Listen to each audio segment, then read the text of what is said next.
Kung beginner ka sa Forex, minsan nakaka-intimidate. Ang daming terms, ang daming charts. Parang feeling mo, kailangan mo munang maging expert bago ka magsimula. Pero real talk, Forex is actually simple. Complicated lang siya kapag mali ang turo. So in this video, i-explain ko sa'yo from zero. No hype, no shortcuts, just clarity. So good na ta. First of all, what is Forex trading? Forex simply means foreign exchange. Palitan ng pera. Ganun lang kasimple. Okay, sige. So, bibigyan kita ng analogy. For example, pumunta ka ng ibang bansa. Okay, sabihin natin dun sa Japan. And of course, hindi mo na magagamit yung pera natin dito sa Pilipinas, which is Philippine peso, pambili dun. So, yung ginawa mo pagdating dun, of course, is nagpapalit ka ng pera. Yun, yung term na yun, palitan ng pera. So, papalit ka, Philippine peso to yen, Japanese yen. So, nagpapalit ka, 10,000 pesos, and then balik sa'yo, sabihin na lang natin, 26,000 yen. Ginastos mo doon, gasto-gasto ka, no? Let's say, enjoy ka. And then, kinabukasan, or let's say after a week, or 3 days,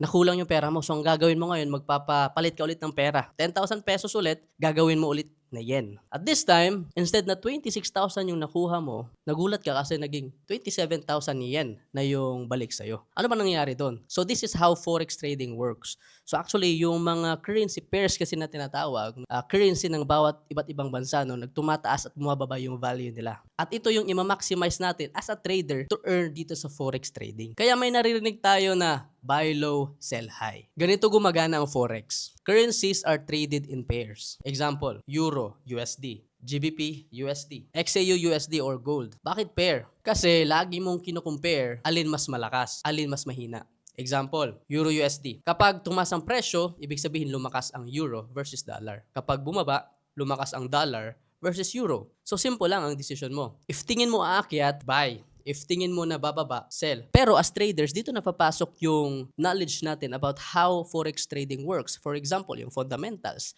right? Yung technicals. Actually, marami pang ibang kailangan nating aralin. Hindi mo kailangan hulaan lahat. Hindi mo kailangan maging sobrang genius. Ako, hindi naman ako genius, right? Lahat ng mga Forex trader, hindi naman talaga kailangan maging sobrang genius. Ang kailangan mo lang, una, clear rules, risk control, and pasensya. Dapat mahabang pasensya. Ito pa, pinaka-importante. Kailangan mo malaman, Forex is not prediction. Forex is probability plus discipline. Eto, kailangan muna nating tanggalin yung mga maling expectation mo sa Forex trading. Kasi dito nadadali karamihan. Pinakauna, easy money. Sabi nila sobrang dali lang daw sa Forex. Akala ng iba, sobrang madaling yumaman dito. Ang totoo, skill game din ito. So pag skill, ibig sabihin kailangan mong pag-aralan talaga ng mabuti. Kagaya ng ibang mga skills na inaaral mo. So reality, hindi ka basta-basta gagaling overnight. Kailangan ng focus at effort in order to learn this skill. Pangalawa, kailangan laging tama. Beginners think dapat 100% win rate. Imposible yon. Kahit yung mga pros, natatalo pa rin. Anong difference? Kontrolado nila yung talo nila. Number 3, more trades, more money. Eto, sobrang common to. Akala ng iba, mas maraming trades, mas maraming pera. However, dito sa trading, mas maraming trade, usually mas maraming mistakes. Professional traders trade less, pero hinahanap nila quality. Myth number 4, kailangan ng secret strategy. Actually ako kahit nung beginner ako, akala ko merong holy grail na tinatawag. Mag-search ka lang dito sa YouTube, search mo strategy, Forex strategy, sobrang daming lalabas. Dito nahuhulog yung mga beginner dito sa Forex trading.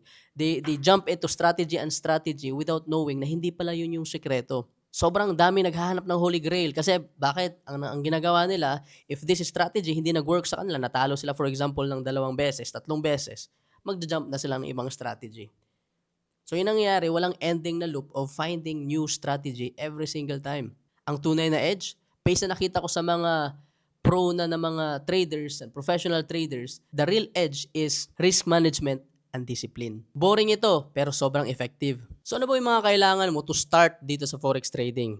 Of course, marami tayong nakikita no, sa Instagram, sa YouTube, etc. Pero actually, very simple lang. Hindi mo kailangan ng sobrang madaming monitors, hindi mo kailangan ng sobrang complicated na setup. Ito lang ang kailangan mo. Una, dapat meron kang broker account. Pangalawa, trading platform, kagaya ng MT4, MT5, TradingView, laptop, or phone. Kasi syempre maraming nag-aakala na hindi pala siya pwede sa phone. Pero actually, pwede kang mag-trade kahit sa phone. Internet, risk management plan. Yun lang. Walang fancy, walang special. Mas importante ang discipline kaysa tools.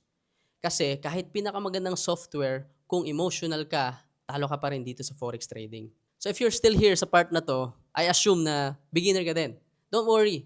Ito lang yung kailangan mong gawin. Very simple lang. Huwag kang ma-overwhelm. Una, study basics muna.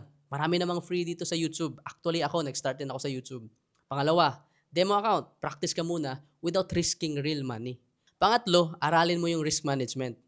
Pang-apat, backtest yung simple na strategy, like mate strategy. Pang-lima, journal every trade. Huwag magmadali. Practice lang ng practice. Confidence comes from reps. For sure, nakaka-overwhelm mag-aral ng forex trading. I've been there. Nag-aral din ako mag-isa. However, I found a community way back in 2021. So, sobrang hirap kasi mag-aral na ikaw lang mag-isa. Especially sa family mo, hindi nila alam kung ano yung inaaral mo. Right?